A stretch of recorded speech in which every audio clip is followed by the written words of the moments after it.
Ya, assalamualaikum warahmatullahi wabarakatuh. Selamat sore buat teman-temanku semuanya. Gimana kabar Anda per hari ini? Mudah-mudahan sehat selalu meskipun digoncang dengan berbagai macam persi ya. Persi mulai dari penagihan yang sampah dan kayak binatang gitu loh. Habis itu caci maki setiap hari, diintimidasi setiap hari, data mau disebarin setiap hari. Nah, kali ini saya mau ngajarin Anda harus Anda praktekkan. Pinjol harus tumbang lagi teman-teman ya, nggak bisa lagi nggak gitu loh. Karena gini loh, saya beberapa hari yang lalu di Jakarta itu, saya sudah mencoba mencarikan jalur-jalur yang paling tepat. Bahkan beberapa aplikasi memang sudah menyetujui, kalaupun ada yang menegosiasi pokok, mereka siap bantu. Tapi kebanyakan aplikasi ini pembohong gitu loh. Kebanyakan dari mereka ini pembohong. Ya, tidak ada yang benar satupun gitu loh. Ketika ini pengajuan ini sudah kita kedepankan, kan tujuan kita baik itu. Tujuan kita adalah orang-orang yang telat bayar 3 bulan, 6 bulan, kan mereka dibebankan denda yang besar. Ya, kalau bisa ditampung pokoknya mereka juga nggak akan rugi kan, harusnya kan. Tapi ini malah diminta syarat yang berbelit. Dan saya pengen buat teman-teman semuanya hari ini. Ya, tolong periksa aplikasi Anda masing-masing teman-teman. Saya mau ngajarin Anda lagi adalah untuk berhenti membayar pinjol. Ya, kenapa saya bilang ini berhenti bayar pinjol? OJK mandul teman-teman. OJK nggak ada berguna sama sekali. Peraturan maksimal batas pinjaman yang 3 aplikasi itu tidak berfungsi. Bahkan banyak dari staf OJK tidak memahami, bahkan OJK sendiri tidak sadar aturan itu telah mereka bentuk. Ya, akhir-akhir ini saya melihat begitu banyak ternyata saudara saya yang meminjam lebih dari batas maksimal. Apakah ini salah Anda? Ya tentu tidak. Ya, ini nggak bisa dikatakan ini salah Anda 100% tidak.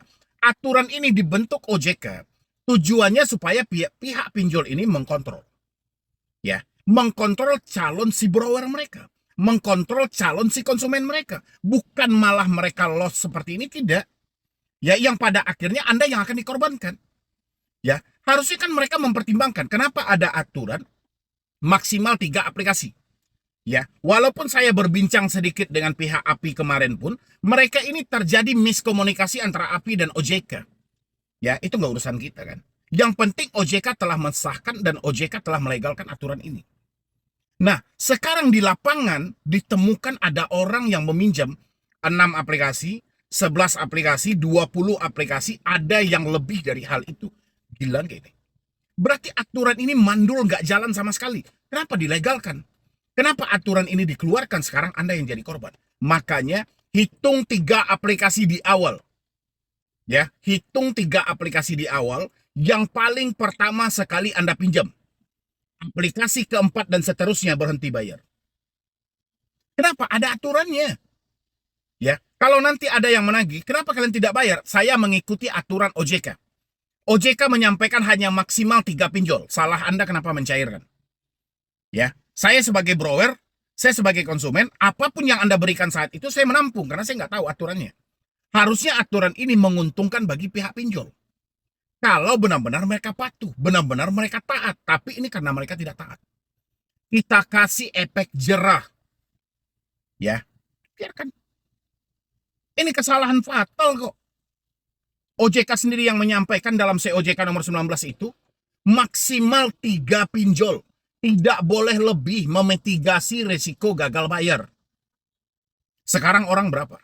Nggak ada yang 3, 6, 7, 10, 15, 21. Mampu mereka? Nggak akan mampu. Ya, ada dalam 10 hari, pinjam 4 juta, balikin 6 juta. Pinjam 6 juta, balikin 8 juta. Pinjam 8 juta, balikin 15 juta dalam 10 hari. Skema kecebong. Ah, ini program program binatang yang dipaksa gitu loh. Kalau Anda tidak berhenti hari ini, teman-teman, kalian hancur. Ya, pilihannya cuma ada 2. Balikin pokok atau enggak sama sekali. Itu jalurnya. Nggak ada pilihan lain. Ya, hari ini Anda sudah telat bayar, sudah 1 bulan, 2 bulan. Dicoba negosiasi, mereka tidak mau. Oke, pilihan Anda cuma 2. Mereka terima pokok yang kita tawarkan atau tidak sama sekali.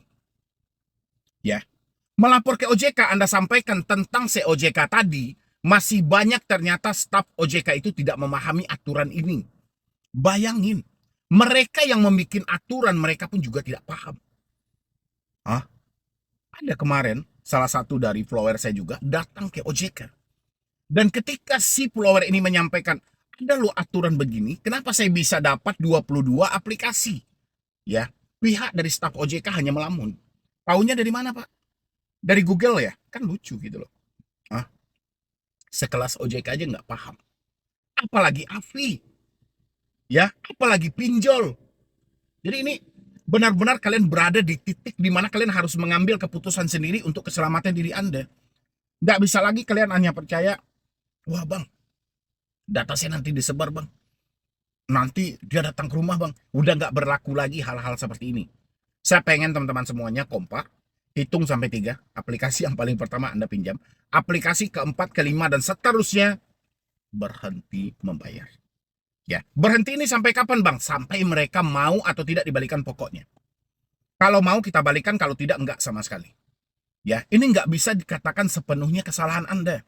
Tapi besar kesalahan OJK di dalam hal ini. Kenapa dikeluarkan aturan, sementara pihak pinjol tidak menerima dengan aturan ini? Berarti ada yang goblok dalam hal ini. Ya kan? Aturan apa yang dia bikin ini gitu loh. Sementara di lapangan faktanya tidak berjalan. Buat teman-teman semuanya, tidak ada yang kecemasan lagi, tidak ada yang ketakutan lagi gitu loh. Walaupun Anda hari ini dihujani dengan telepon yang tanpa henti. Ya, telepon ini masih bisa Anda ganti kok nomornya. Anda dihujani dengan WhatsApp, WhatsApp masih bisa Anda hapus. Anda dihujani dengan email, email masih bisa Anda ganti.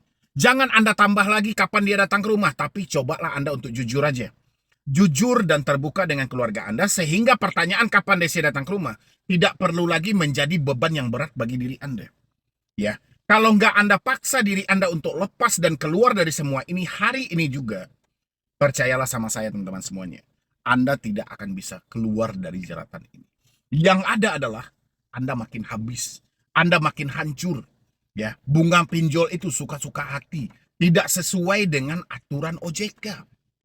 Oke, hari ini OJK tidak lagi mengawasi pinjol, OJK hanya sibuk masing-masing aja. Ya, OJK sudah tidak mengawasi pinjol lagi, makanya pinjol suka-suka hati aja gitu loh. OJK lebih mementingkan hari ini entah apa kerjanya, entah tidur, entah apa, saya nggak tahu. Ya, apalagi banyak aplikasi yang, waduh, makin parah banget gitu loh. Ya, mencaci makinya, penghinaannya, dan segala. Bahkan kita ada pinjol yang mendatangkan debt collector sampai ke perusahaan, dan kita tanyakan sama bos dari Asosiasi Fintech Pendanaan Indonesia, mereka juga bilangin, wah itu kan sah-sah aja. Sah-sah kayak mana? Di dalam POJK itu, ya, boleh mendatangi di luar dari alamat domisili konsumen, asalkan ada perjanjian dengan konsumennya. Nggak ada dia bisa datang kayak gitu aja. Kalau nggak, ini aturan dibaca atau tidak. Jangan aturan ini hanya tertuang di atas kertas, tapi tidak dipahami konteksnya. Debt collector yang mendatangi sampai ke kantor, kalau dia tidak minta izin sama konsumennya, ini pelanggaran aturan. Ya, jadi memang benar-benar orang ini tidak paham aturan. Mereka hanya membikin. Mereka bikin aturan, dibikin OJK aturan. Habis itu nggak ada yang baca aturan itu. Jadi mereka kayak persetan sibuk dengan diri masing-masing aja gitu loh. Pantas masyarakat seperti ini. Ya, setelah saya telusuri, setelah saya dengar dari berbagai macam yang masuk dari pihak-pihak pinjol itu, benar-benar mereka tidak paham dengan hal ini. Ya, aturan ini mereka tidak paham. Gitu loh. Jadi wajar gitu loh. Pinjol merajalela, debt collector suka-suka hati, penerapan bunga juga bebas gitu loh. Mereka mau nyebarin data juga terserah. Jadi kontrol ini terjadi kapan? Kalau ada kasus yang viral aja. Kalau ada kasus yang viral, OJK buru-buru panggil tuh aplikasi. Setelah dipanggil aplikasinya, apa yang dilakukan OJK? Bukan menjatuhkan sanksi, tapi minta duit. Kayak kasus Indosat kemarin. Apa yang dilakukan OJK? Minta duit. Ya, jadi kayak duit ini aja yang dikumpulkan oleh OJK gitu loh. Tidak memberikan sanksi dan efek jera. Sehingga besar kemungkinan pinjol-pinjol lainnya juga nggak ada merasa takut ketika mereka melakukan tindakan yang seperti ini. Nah, maka dari itu, saya pengen dari teman-teman semua, terutama yang hari ini telat bayar, sudah hilang. Ketakutan Anda sudah hilang. Hafal semua POJK ini. Ya, Anda hitung lagi tuh aplikasi yang pertama sekali Anda pinjam, cukup 3 aja Anda fokusin. Pinjaman keempat dan seterusnya cuman ada 2. Balikin pokok atau enggak sama sekali. Setuju? Teman-teman semuanya yang setuju ketik setuju dalam kolom komentar. Jangan lupa di-share video ini, jangan lupa di-like juga video ini, dan bagikan ke semua orang di luar sana yang masih ketakutan gara-gara telat bayar pinjol. Ya, nanti yang mau konsultasi silahkan nomor yang ada di layar teman-teman, dan jangan lupa juga di follow Instagram @medibroni. Terima kasih. Ini untuk teman-teman semuanya. Kemarin itu kan kita disibukkan tuh, ya teman-teman semuanya. Mungkin kalian sudah pernah lihat kan, ada video saya yang diedit oleh pihak dari EasyCash, ya pihak dari EasyCash.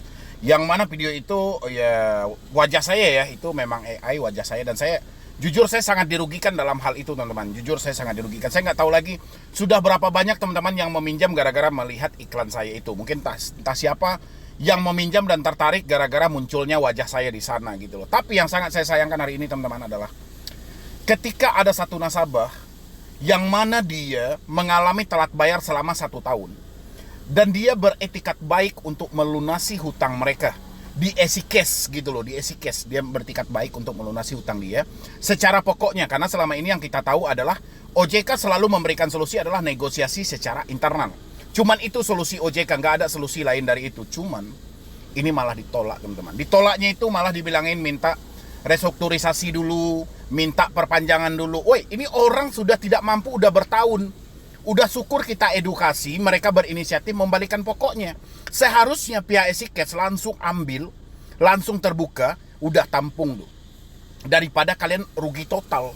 Ini enggak juga teman-temanku gitu loh. Padahal saya sudah hadir di situ, di kantor itu saya sudah hadir gitu loh. Saya tidak permasalahkan lagi soal video itu, asalkan mau membantu teman-teman yang benar-benar sudah tidak bisa lagi gitu loh. Tapi ya sayangnya terlalu berbelit dan terlalu ribet. Dan teman-teman yang mau ziarah ke akun EasyCash juga boleh kalian mampir ke akun EasyCash sebatas untuk bertanya-tanya aja untuk hal-hal menyangkut masalah negosiasi, kenapa mereka tidak mau dan menolak ya.